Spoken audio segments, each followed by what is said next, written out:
Alright, so first you go to add, image, and then reference, and then it'll bring up your files. And then here you can see I imported the image, but it was not rotated properly. So I used the controls on the side. You can see the side panel that has rotate, move, sizing, and then I also used the little dial in the corner to change just the perspective of the camera, just because I find it easy to do it that way. And so I orientated it correctly so that I could actually use my reference. And that's about it for the reference part. Alright, so now you want to shape the objects. You go to add, and then go to mesh and cylinder. And really all you're going to need for this part is to know how to make the cylinder bigger, smaller, and also how to move it around, which you can see on screen. It's a pretty simple process, and you can see shaping it kind of elongates the cylinder. And I'll also show how to you just want to make sure that it is a good shape from every perspective you look at it, which is a lot more simple than it sounds. And you're just gonna copy and paste, which is Control C, Control V, just like anything else, at least in object mode. It's different in edit mode. In object mode, it's Control C, Control V, and you're just gonna copy and paste the cylinders, and you're just gonna resize them, and you're gonna move them around just to get a general shape of your reference. This part is very simple, very easy, not very complicated. Here are some fun tips to kind of help with the modeling process. If you look at this little dial in the corner, you can actually click on the X, Y's, and Z's, and it'll give you just like a flat view from that perspective. That's how I'm able to model this and have pretty consistent with different sizing tools. So this is another useful technique I have, is you can press this button to go into X-ray mode, which will just make it a lot easier if you want to select every part of an object, but there's different objects in the way, making it hard to select. Or in edit mode, it works the same exact way. If there's a lot of vertices or faces in the way and you want to select all of it, but it's obscured and you don't want to rotate the object and select every single part of it. I'm replaying this part to show that because I was editing from only one angle, which was the x-axis, this is how I kind of remedied that. Is I just went to the z-axis and I just made sure that the entire thing was proportional in a circle, not just a weird ovular vial / syringe. And yeah, I didn't have to do this too often because once I got the base shapes, I didn't have to fix it that much in edit mode. So yeah, just a cautionary tale is if you're editing from a flat angle like I've been doing, it's just useful to check other angles every now and then and make sure everything stays proportional throughout the whole thing. While the time lapse for the rest of it plays, I wanted to mention you can see in the vial part, there's a gap where it's slanted, and the reason for that is on all the slanted and curved parts of the model, I don't do anything with that until edit mode, because edit mode is actually easier to do the slanted and curved parts, easier than object mode, because there's not specific shapes that you can do in object mode. I mean, there might be, but I just find it easier for myself to do that stuff in edit mode. Alright, so the last step of this process is you see all these cylinders in the corner. You're going to want to take everything you just modeled out and you're going to want to join them. You can right click and press join, or you can press Control J. It's really up to preference. But yeah, you just select everything that's part of one model, you join them, then you select everything that's part of the other model, and then you join all of those pieces. And now they're all part of the same like they're all part of the same mesh. So that just kind of takes everything and combines it together. You're in edit mode, and this is different from object mode because instead of working with different shapes and objects, you're working with vertices and faces of a single object. So basically you're just editing the mesh directly, and there's a couple things we want to do in this mode that is just, it works better in this mode than object mode. Also, remember to click on the object you want to edit before going into edit mode, otherwise you won't be able to edit that object, and if you don't have anything selected, you won't be able to go into edit mode anyway. Also, there's these three buttons. This one lets you select vertices, this one lets you select lines, and this one lets you select faces, which can be helpful. For starters, I went into X-ray mode, and I shrunk this part of the bottle because I thought it matched with the reference more. So that's one thing edit mode's good at, is just little fine-tuning details. The reason I went into X-ray mode here, by the way, is because it's just easier to select all of the points, because in object mode you have to select them individually, and that can take some extra time that can just be saved by going into X-ray mode and selecting all of them at once. Alright, so here is where I made the curved edge, as I selected all of those points, and then I pressed E, which extrudes those. It basically extends that object, but now it's created another surface that I can now shape. So here I kind of shape it to match up with the cylinder I created above that section. And so that's how you get a curved edge, but as you can see, it's a little low poly, but there is a way to make it like more realistically curved. Alright, so here I select all the points in this loop, and then I click on this button, which is called beveling. And what beveling does is it kind of, I guess it makes another side but at an angle, if that makes any sense. And then I go back and I decide to select the same points again and bevel it even further. And what this does is it creates a more like curved slant, so it doesn't look as low poly, and it kind of gets a little weird here, but that's completely fine. And so yeah, it just kind of helps shape the model a little bit. And this isn't the cleanest method, but you know, it works for just what I'm trying to accomplish here. And this part is just, once again, me just doing fine-tuning details. I added, everything has to be connected, right? Otherwise it just looks weird. So you have to press Shift D to copy something in this version, and it's basically Control C, Control V, but it's all in one keybind. It's just Shift D, and now I'm just kind of, putting together the bottom and top part of the bottle. I might have been able to do this in object mode, but what works works. Before I mention how to edit the syringe, I wanted to mention before you can edit a different object, you have to go into object mode, click on the other object, and then you have to go back into edit mode. Alright, so in this part I'm trying to get that kind of curve the reference image has at the pusher of the needle.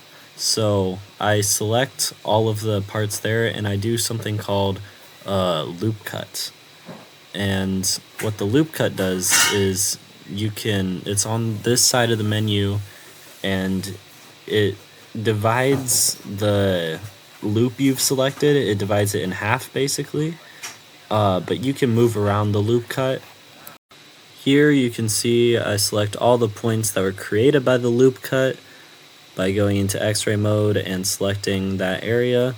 I move them down because the curve is further down the syringe, and then I just size the points to be smaller, and that'll kind of create that tight curve. And I have to move around the other points so that it looks like normal, and everything still connects, but you can see in the end I get that same kind of shape that I was looking for from that reference. Alright, materials are way easier to add than textures. So first you want to select what you want to make a material. Then to actually create a material, you click on the new button, and then you will have a material, and you can edit the properties of the material and eventually assign it to whatever you have selected. As you can see here, I select a different set of faces, click a different material, and assign that material, and that will add that material onto that. I missed a face, so I just click on the face, click on the material, assign it, and boom, that's how you get different materials in an object. And now I'll show you what properties I chose for each material. Alright, so here you can see I just chose this kind of bluish color. It's not a big thing. Then there's these other properties. I didn't really mess with these too much. I don't need, it's a glass material, so I didn't really need metallic roughness. I mean, I didn't really need that either, because again, it's glass. Roughness kind of clears reflections a little, and I'd rather have it a little bit reflective, not all the way not all the way reflective, but just a little reflective, right? More reflective than not reflective, at least.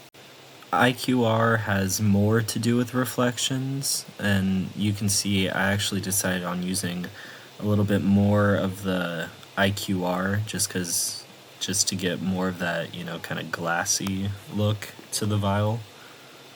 And finally, the alpha is basically the opacity or the transparency.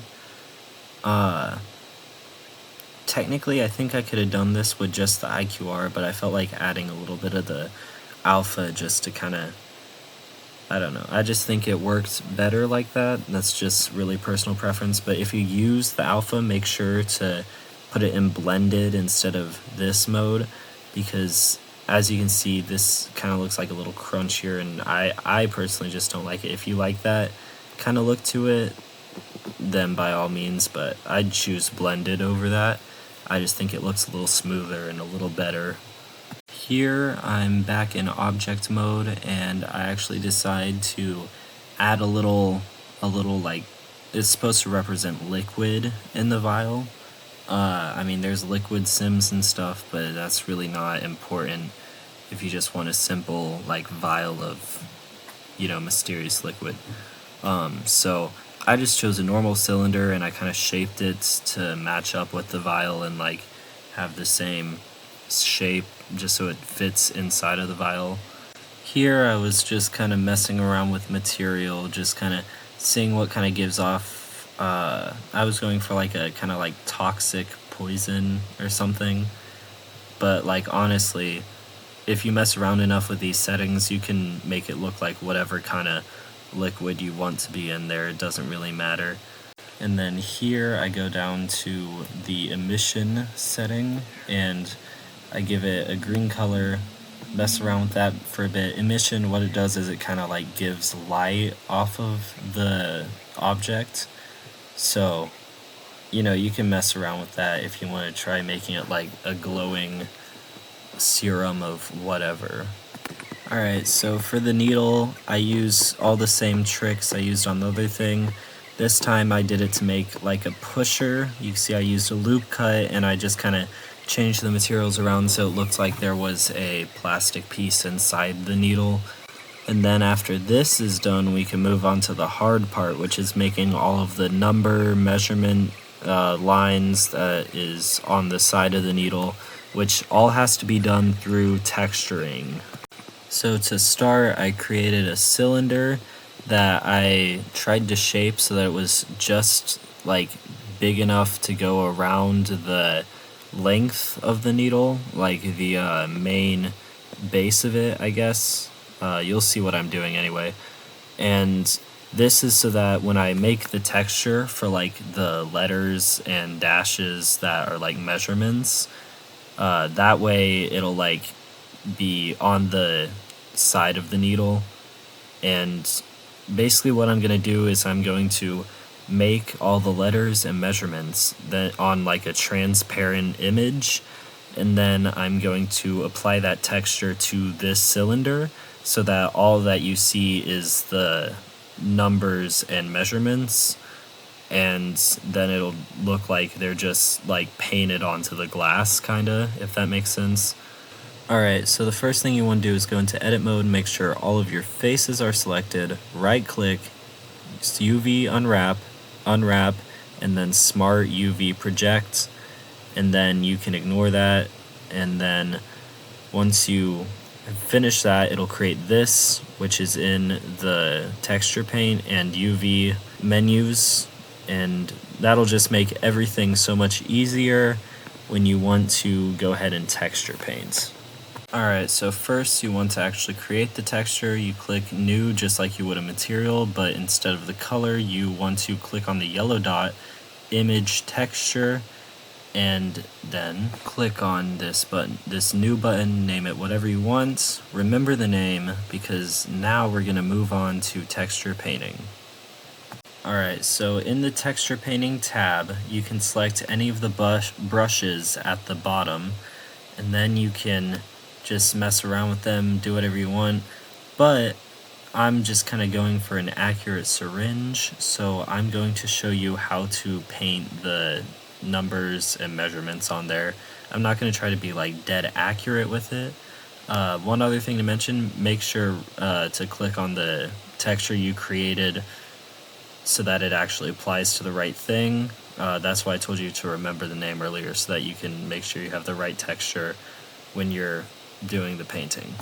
Alright, so here I'm using the eraser brush to remove all of the color and make it transparent, which it won't show up as transparent as first, but that will be fixed later in a different process that I'll show. It's kind of complicated, but for now I'm just kind of showing off. You can paint directly onto the UV and it'll show up there, or you can go to the other side of the screen and actually paint onto the model directly if you don't want to use the UV.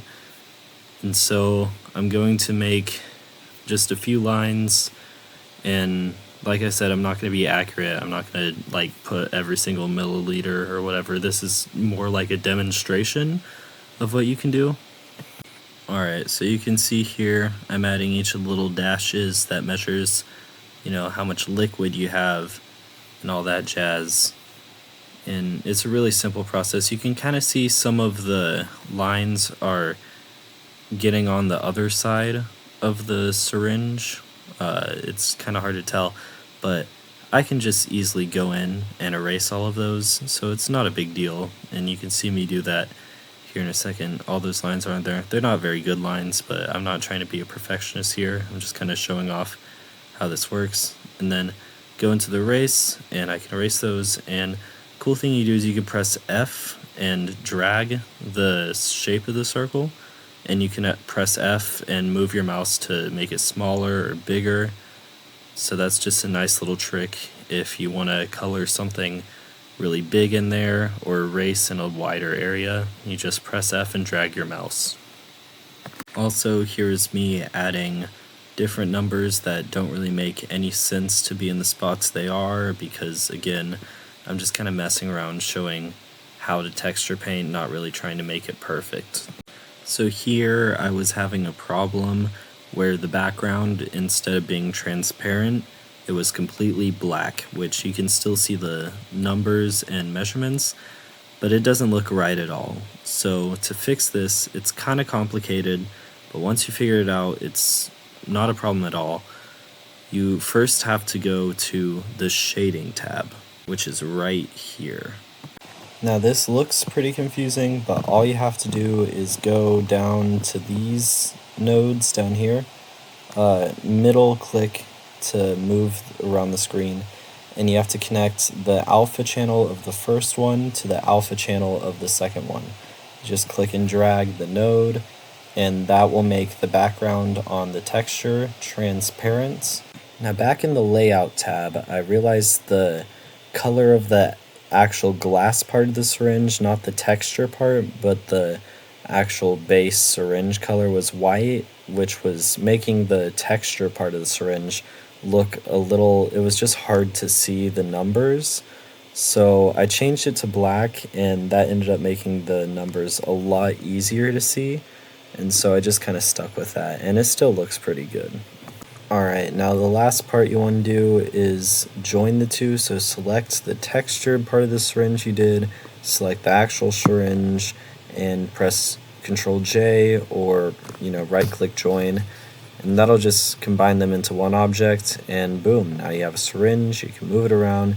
Same thing with the vial, as long as you remember to join the thing, like the liquid you put inside and the little plastic thing you put inside the syringe. Everything should then move together and work perfectly, and now you've modeled your two objects. Woohoo!